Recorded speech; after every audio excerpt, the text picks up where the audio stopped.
अस्सलामुअलैकुम रहमतुल्लाहि व बरकातुहू। या अली अलैहिस्सलाम मदद। मोमिन, आज आपकी खिदमत में मौजू है इमामत दो भाइयों में जमा नहीं हो सकती। यकीनन तमाम शियाने मोहम्मद व आले मोहम्मद अलैहिस्सलाम इस बात से बखूबी वाकिफ़ हैं कि इमामत इमाम हसन अलैहिस्सलाम के बाद इमाम हुसैन अलैहिस्सलाम के पास, जो कि इमाम हसन अलैहिस्सलाम के भाई हैं, के पास मुंतकिल हुई।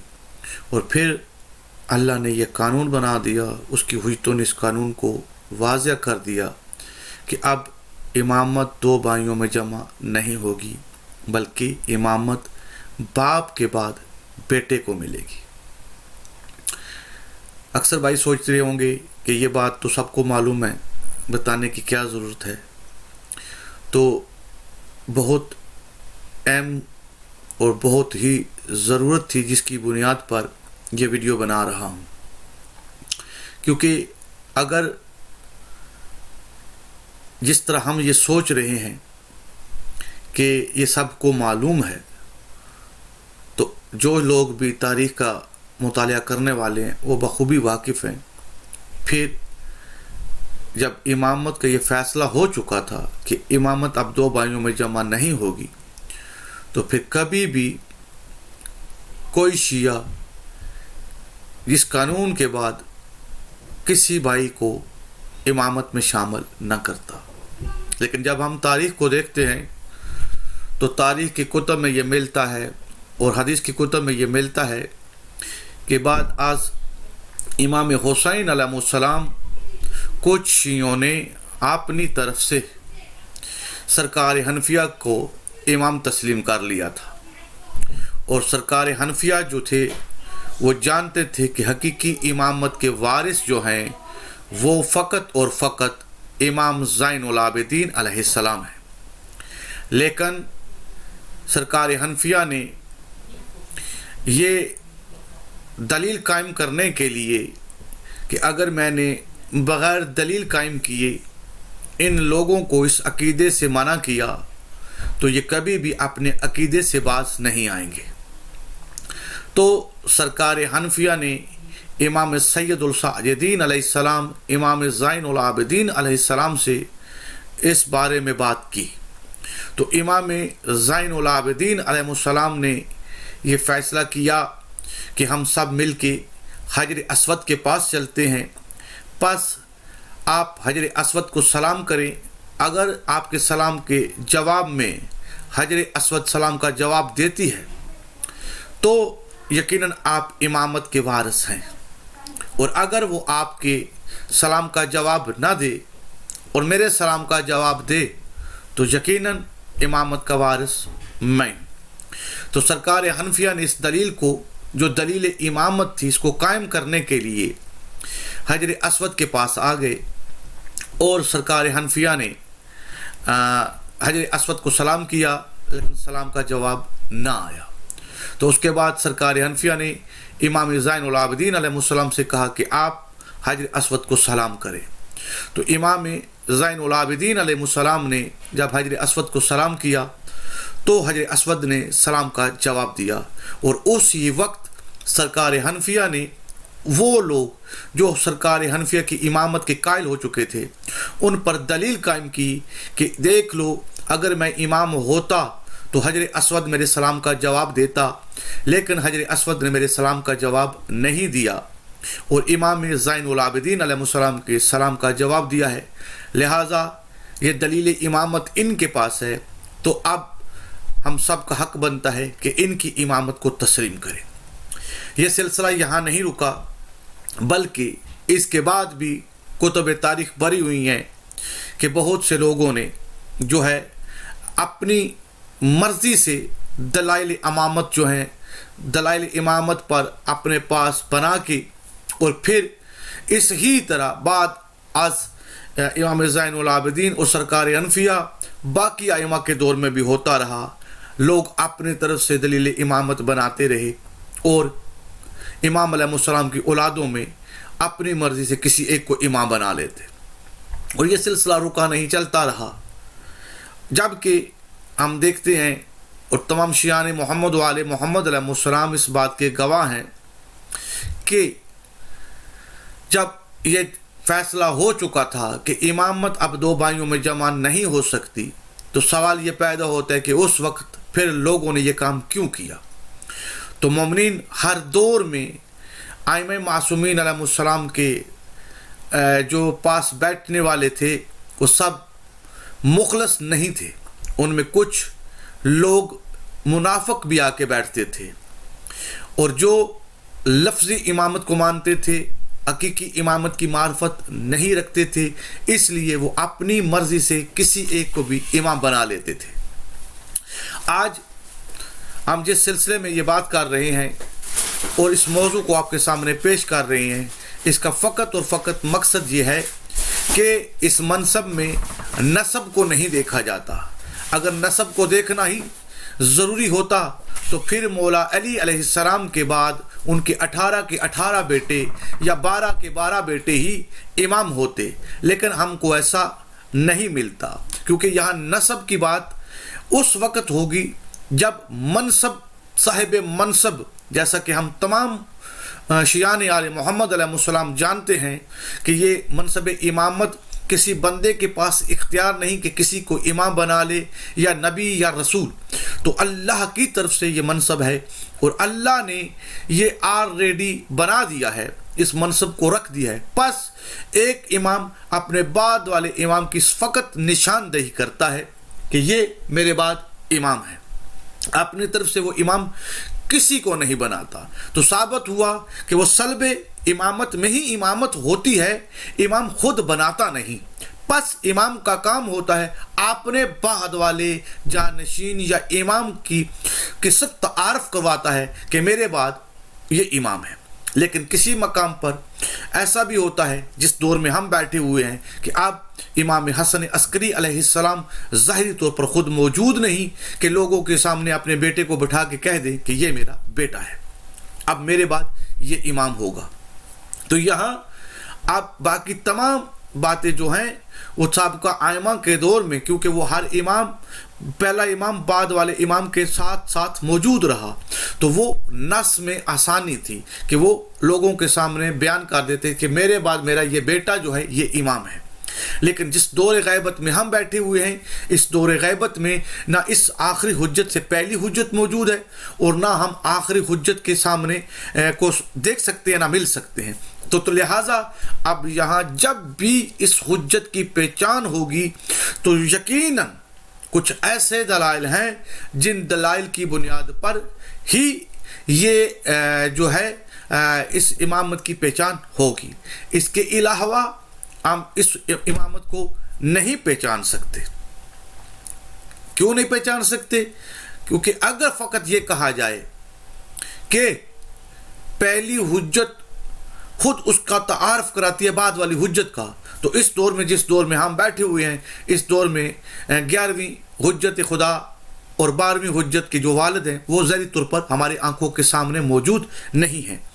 तो अब हमारे लिए आइमे मासूमीन अलैहिस्सलाम ने जो कानून वज़ा किया है, जो कानून छोड़ा है, हम उस ही को अपना के इस हुज्जत खुदा की मार्फत हासिल कर सकते हैं, पहचान सकते हैं। इसके अलावा अगर अपनी तरफ से, जैसे साबिक़ा आइमा के दौर में शियों ने अपनी तरफ से दलाइल बनाए और वो अपनी तरफ से दलाइल रख के औलाद मासूमीन अलैहिस्सलाम पे उनको फिट किया और जो इमाम नहीं थे उनको इमाम बना दिया, कहीं ऐसा ना हो कि हम भी ऐसा ही कर दें और हम एक बहुत बड़ा गुनाह कर दें। तो इस गुनाह से बचने के लिए हमारे लिए ज़रूरी है कि हम तमाम वो दलाइल जो खुद हुज्जतान खुदा ने हमारे लिए छोड़े हैं, हम उनको तलाश करें। तो सबसे पहले यकीनन साहब का वीडियोस के अंदर मैंने आपके सामने पेश किया था कि एक इमाम जो होता है उस इमाम के पास नसब के अलावा किस किस चीज़ का होना ज़रूरी है। क्योंकि अगर नसब की बात हो, जैसा कि मैंने साबिक़ा वीडियोस में भी कहा था कि औलाद फ़ातिमा ज़हरा सलामुल्लाह अलैहा या मौला अली अलैहिस्सलाम की औलाद से होना या इमाम हुसैन अलैहिस्सलाम की औलाद से होना, तो इस वक्त तो बहुत से सादात मौजूद हैं जो इमाम हुसैन अलैहिस्सलाम की औलाद से भी हैं, बीबी फ़ातिमा ज़हरा सलामुल्लाह अलैहा की औलाद से भी हैं, मौला अली अलैहिस्सलाम की औलाद से भी हैं। तो फिर तो क्या हम सब के दावे को कबूल कर लें? लिहाजा अकल ये कहती है कि ऐसा नहीं है। ये नस्ब बाद में हम देखेंगे, पहले वो तमाम चीज़ें देखेंगे जो इस नस्ब के अलावा जो हकीकी मनसब है, उस मनसब के पास किस किस चीज़ का होना, यानी कि इमामत के पास किस किस चीज़ का होना हर हाल में ज़रूरी है। तो साबिक़ा वीडियोज़ में भी आपके सामने असूल काफ़ी से कुछ चीज़ें पेश की थी, और आज भी मैं कोशिश करूँगा कि आपके सामने कुछ चीज़ों को पेश करूँ, क्योंकि जब तक हमारे पास वो चीज़ें नहीं होती तो हम उनके अलावा उस इमामत को नहीं पहचान सकते, ना फैसला कर सकते हैं। तो हमको चाहिए कि हम सब मिलके उन चीज़ों को तलाश करें कि जो एक इमाम, जो हकीकी इमाम है, उसकी पहचान के लिए हमारे लिए बहुत ज़रूरी है। वो क्या क्या चीज़ें हैं? मैंने साबिक़ा वीडियोज़ में आपके सामने बहुत सी हदीसों को पेश किया जो कुतुब हदीस में मौजूद हैं, जिनकी वजह से हम इमाम अलैहिस्सलाम को पहचान सकते हैं। लिहाजा हम सब का हक बनता है कि हम वो सारी चीज़ें जो हैं, वो दलाइल जो खुद आइमा मासूमीन अलैहिस्सलाम ने रखे हैं, बल्कि हम अपनी तरफ से ना बनाएं, बल्कि वो दलाइल तलाश करें जो खुदा की हुज्जतों ने हमको वक़्त की हुज्जत की पहचान के लिए दिए हैं।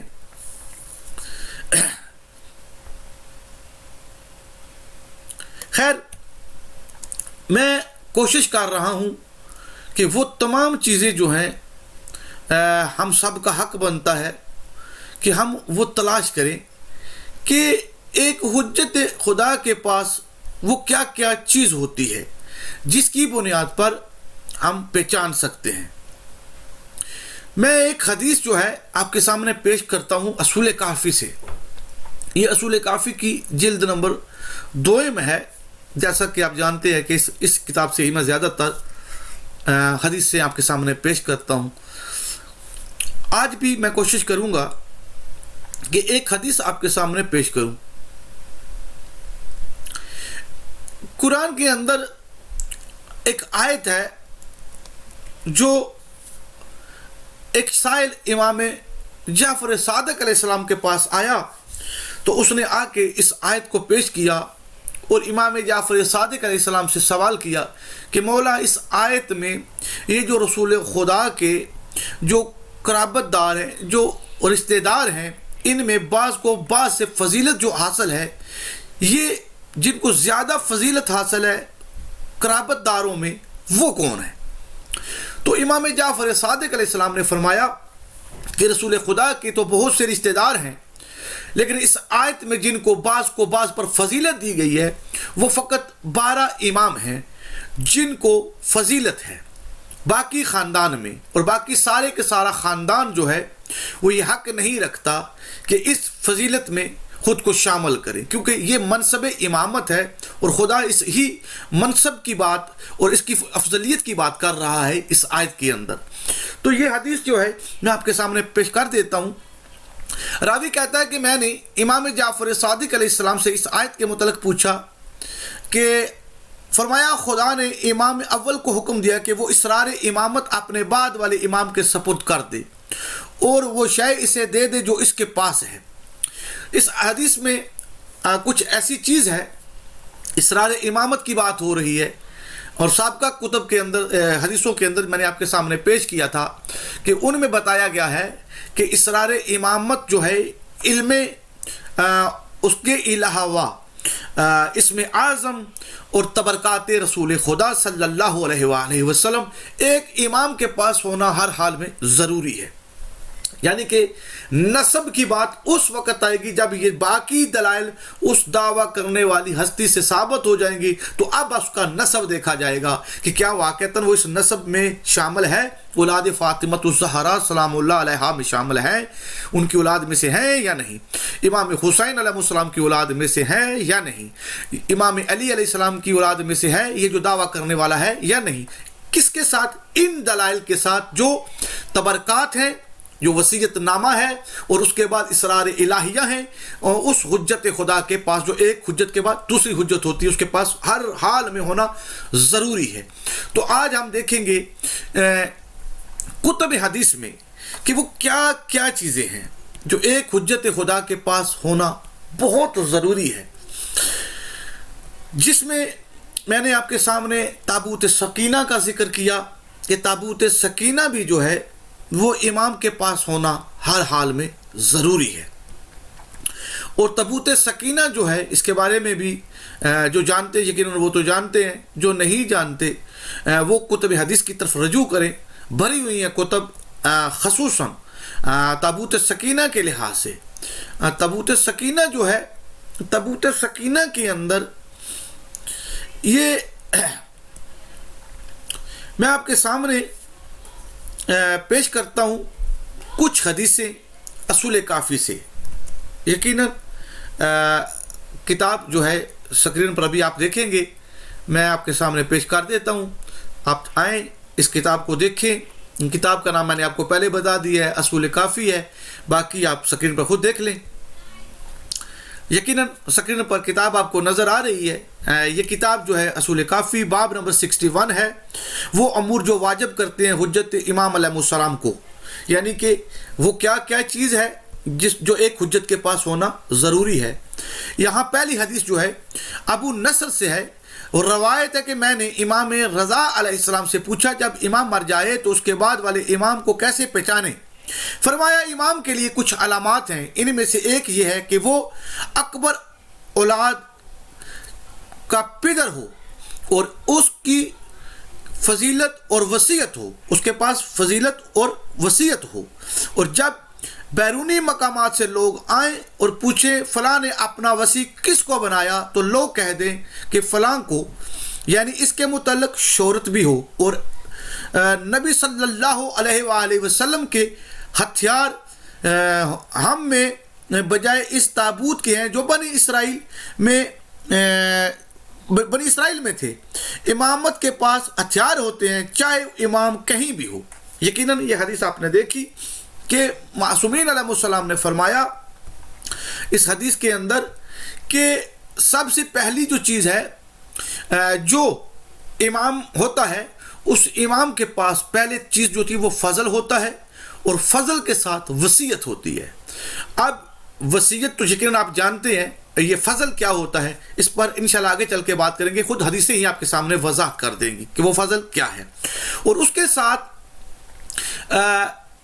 اتنا مشہور ہونا چاہیے کہ جب دوسرے شہروں سے لوگ ایک پہلے امام کی وفات کے بعد دوسرے امام کی جان پڑتال کے لیے آئیں، لوگوں سے معلوم کرے کہ امام نے اپنے بعد کس کو اپنا جانشین بنایا، کس کو امام بنایا، تو وہ اتنا مشہور ہو کہ لوگ کہیں کہ فلاں کو جو ہے وہ امام بنایا۔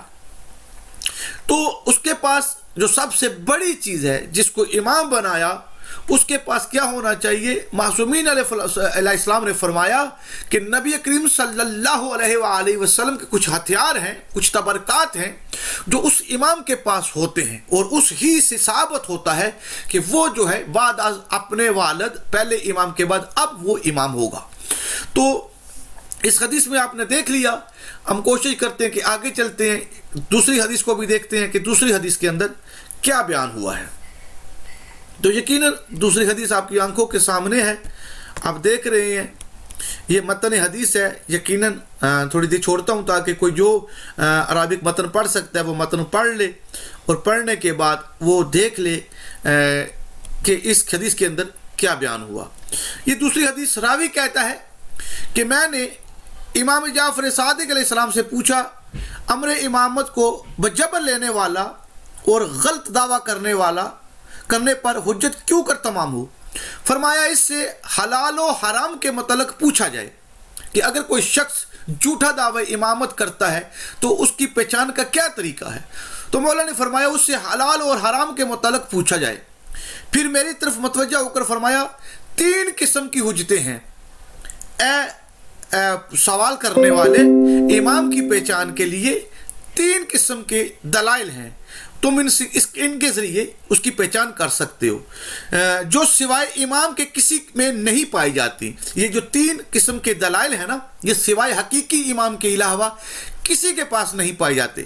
اول یہ کہ سب لوگوں سے اولا و افضل ہو اور اس کے پاس تبرکات رسول خدا صلی اللہ علیہ وآلہ وسلم ہو، اور اس کے لیے کھلم کھلی وصیت ہو کہ جب لوگ بڑے یا بچوں سے شہر میں آ کر پوچھیں کہ فلاں نے کس کے متعلق وصیت کی تو لوگ کہہ دیں کہ فلاں ابن فلاں کے متعلق کی۔